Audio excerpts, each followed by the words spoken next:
What's going on, everyone? I'm back with another video, and today I'm going to be doing the 5 things I love and hate about my Mazdaspeed 3. If you're new to the channel and this is your first video, welcome. We got a lot more Mazdaspeed content on the way and a lot more car content as well. If you're new to the channel, just hit that subscribe button. The channel's slowly growing, and yeah, I got a lot more videos to come.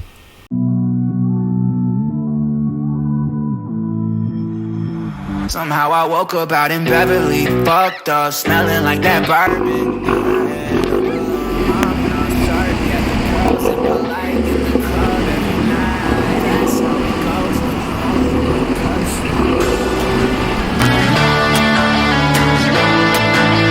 Hollywood perfect. That's how it goes. Hollywood perfect.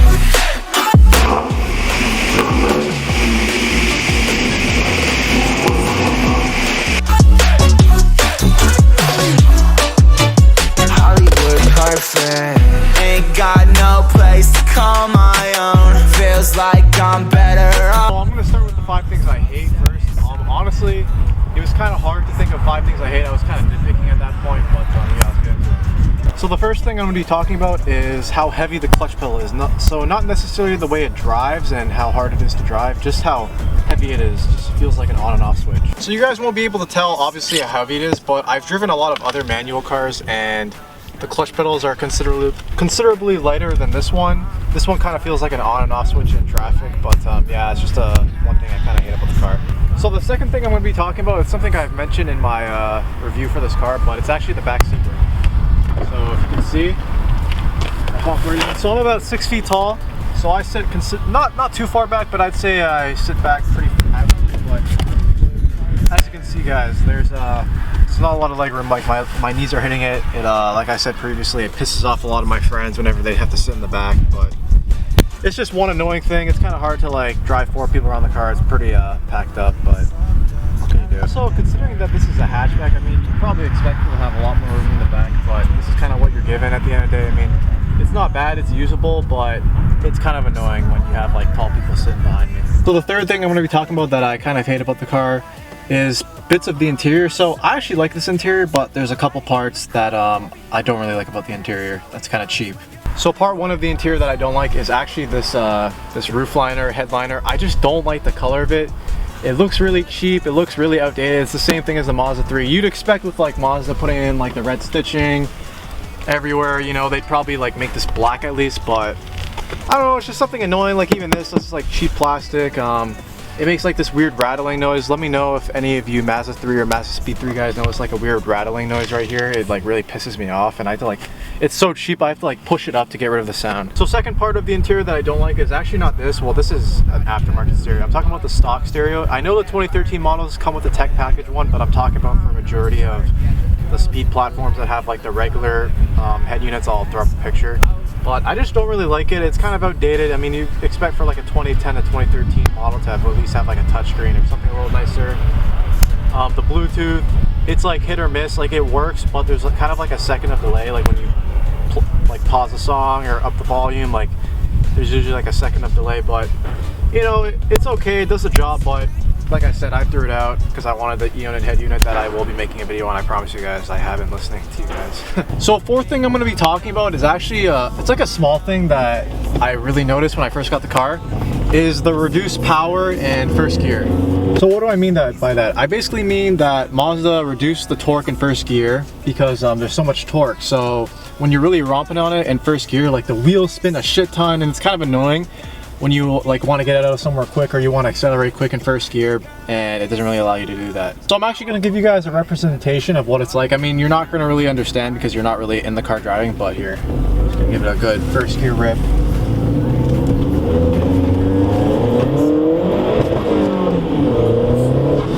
See, like something like that, like I got like the car didn't even go that fast. The wheels are just spinning, and it's kind of annoying, but it's just one thing that I kind of don't like.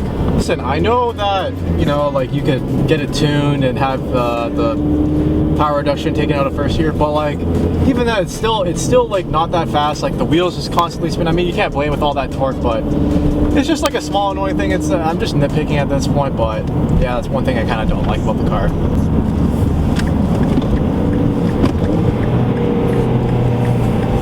So last thing I kind of hate about this car is it's just stressful to own. And what do I mean by that? No, I don't mean like, oh, every time I drive it I feel like it's gonna blow up. No, I just mean like, you see so many stories and like there's just so many things you have to account for when taking care of these cars, and it's kind of stressful. So first thing that's stressful about this car is even just before buying the car. I mean, it's already hard enough to find a good Mazdaspeed on sale. Like, odds are the guy probably beat the shit out of it, didn't really modify it properly. I'm not saying that it's impossible to find, it's just really hard to find. So like, even with my car, like, I got mine from a dealership, 120,000 kilometers. Yeah, it was all highway miles because the guy had his services done in fucking Houston, and this car is in Ontario. But even then, like, just things like how did he modify it, how did he treat it, like how often did he change his oil. It's just something that you don't really know, and it's kind of stressful to think about with this car, because maybe his problems become your problems, you just don't know yet. Another thing that's stressful about this car, owning this car, is just like modifying it. Like, you know, like once you start upping the power, like these cars require more maintenance, so you really got to up the intervals of, like, you know, doing your oil changes, doing whatever it may be, like having a proper tune for the car. I mean, I don't know if you guys have ever heard of that famous like slogan for like Mazdas is zoom zoom boom, and like you just see so many stories in the forum. You just don't want to be that guy that has his shit blown up. But I don't know, it's kind of stressful at the end of the day, but these cars are fun, they're reliable. It's just like, you know, you just see so many things on the internet, you just don't want that to happen to you because it is pretty scary. I thought he was gonna do something retarded. Oh, you're recording that? So moving on to the things that I love about this car, there's a lot of things that I love about this car, but the first thing I'm going to be talking about is the driving experience. The first thing that I love about the driving experience is just how raw it feels. I mean, like I said in my previous video, like this car just has such a raw driving experience, like with the torque steer, like this car just shows you no mercy at the end of the day, and it's just really fun to drive. Just talking about like the raw driving experience, what I mean by the torque steer, I mean the torque steer is kind of ridiculous, so we're kind of enter the realms of Mexico, so I'm gonna give you a little clip, maybe get some torque steer.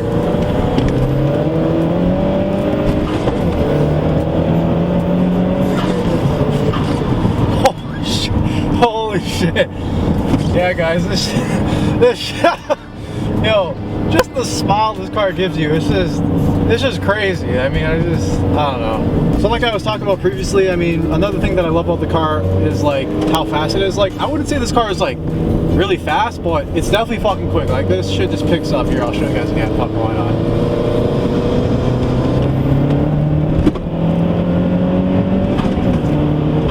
Holy shit. But yeah, so this car is definitely quick. I wouldn't say it's like really fast, but let's just say it gets to the speed limit pretty quickly. So another thing I love about the driving experience is just the sounds it makes. Like, just like here, I'll maybe throw it on the window a little. Just like the intake noises, the exhaust noises, it's just a pleasure to drive it. Sorry, it's kind of loud, but it's just a pleasure to drive. I mean, like, this car just always puts a smile on my face, you know, like what they say, smiles per gallon, and yeah, I just love it.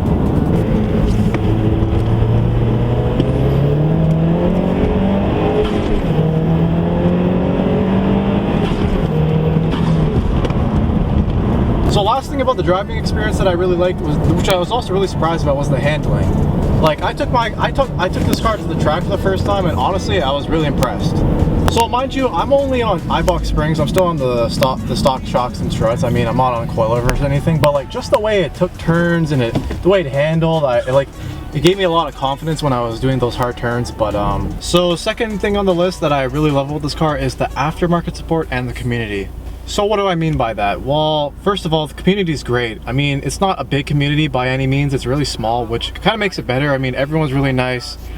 Everyone really wants to help you out. I mean, there's like some forums where people are a little toxic, like they're kind of roasting the guys that ask you what oil to run or just simple shit like that. But other than that, I mean, the community is great. Like, people just want to help you out.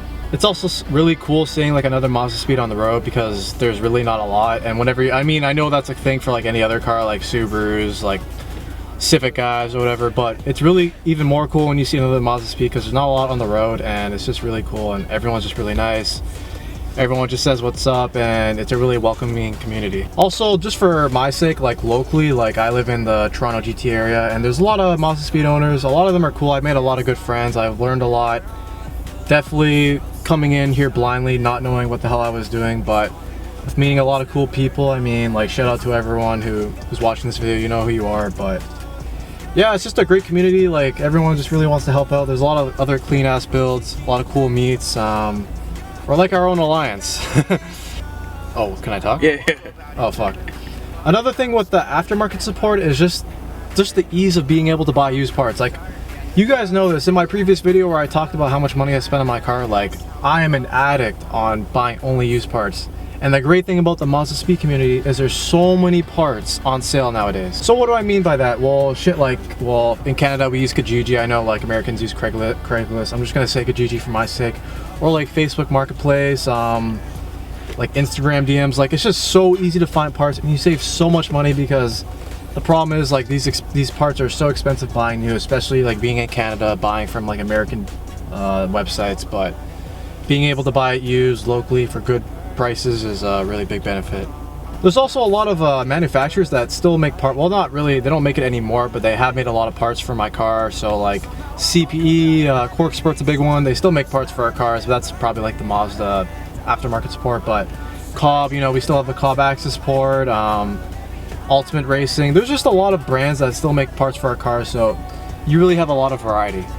Another thing I love about the community that I really notice on the forums is, okay, first, listen, okay, I'm not shitting on any other cars, just like, we kind of know that like we kind of think we're secretly better than like other like car owners, like, you know, the Subaru guys, the Honda guys, you know, whatever. I'm not shitting on them. It's just like, the thing about those guys is they just don't know what this car is. Like, a lot of people just don't know what the Mazdaspeed platform is all about, what it can offer, and especially when you see it on the road, like a guy who doesn't even know what a Mazdaspeed is, I just think of Mazda 3, and then next thing you know, you're just gapping their bitches asses.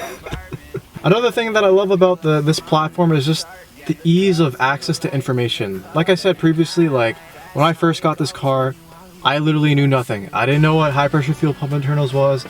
I didn't know what an access port was. I didn't even know how a downpipe worked.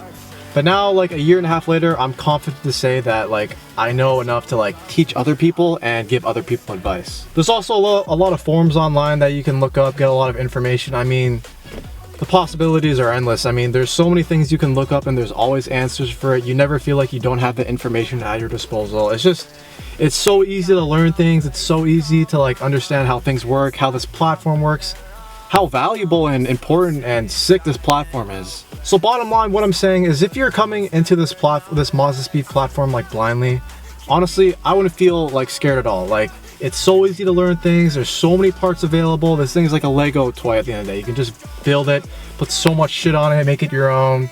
The community is great. Like I said, easy to find parts. There's so many parts available, and yeah, it's a great platform to start on if you want to start a new platform. So third on the list that I love about this car is just the interior. So I know that I kind of nitpicked a couple things that I don't like about the interior, but overall I do really love this interior. So for example, I know a lot of people give a lot of shit for this. Like, I know a lot of people think this looks tacky and cheap, but I really like it. I'm a big black and red fan. Like, I love how there's black and red here. You know, there's black and red stitching all over the car, on your shift boot, your steering wheel, seats. Another thing I really like about the interior is the seats. I mean, some people don't like it, but I personally love it. I'd say I'm like the perfect size for it. So I'm like an average size guy, 6 feet, average size build. This shit really hugs you into place. Like, I took this to the track and I did not feel myself like flying everywhere around the car. It really held me into my place. So the fourth thing I'm going to be talking about is the reliability and practicality of this car. So I've had this car for about a year and a half. I got it at 120K. It's almost at 170. And I'm kid you the fuck not, guys. Like, I have not had a single issue with this car. This car has never left me stranded. Knock on wood, obviously. Never given me any problems. It's just a great overall car to have. Like, yeah. So going more on the reliability, I mean, the turbo's good. You know, as long as you do your maintenance properly, this car will treat you good. Like I said, never broken down on me.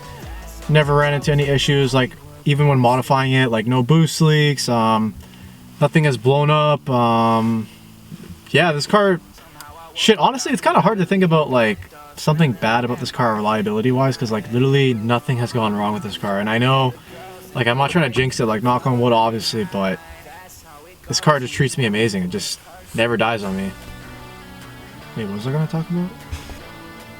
So as for practicality, like I said, like this being a hatchback, you know, it's got 4 doors, you know, you can fit a lot of people in here. This is my daily, like I said, like people always ask me, like, do you park this car in the winter? No, I don't. This car never sees the garage ever, unless it's being worked on. As for like winter driving, like I said, I say this with any car, as long as you have a good set of winter tires, like this shit will handle you good. I mean, at the end of the day, it is front wheel drive, and I have mentioned before that like in first and sometimes second gear, the wheels spin a lot. I mean, it's a given, but once you get out of that, as long as you're careful, you know, you got your good tires, like you could drive the shit all year round.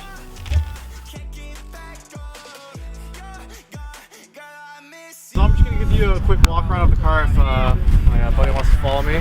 So the first thing I want to talk about is just the paint. I love the metallic flake in it. It looks so good. I do my best to take care of it. What's going on, everyone? As you can see, the file is currently muted because the audio got fucked up because it was so windy. Basically what I was talking about was I really like how the wing sticks out a lot, and I really like the dual exhaust. And for the front end, I just really liked the way the headlights looked, the hood scoop, the whole front end was just really aggressive. Sorry about the audio, this is the best I could do, but yeah.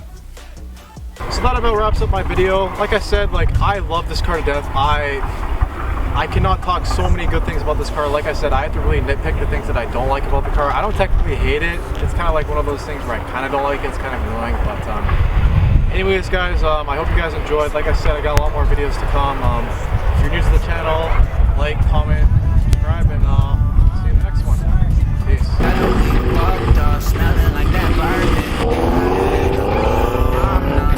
Yeah, the girls impolite in the club every night. That's how it goes when you Hollywood perfect.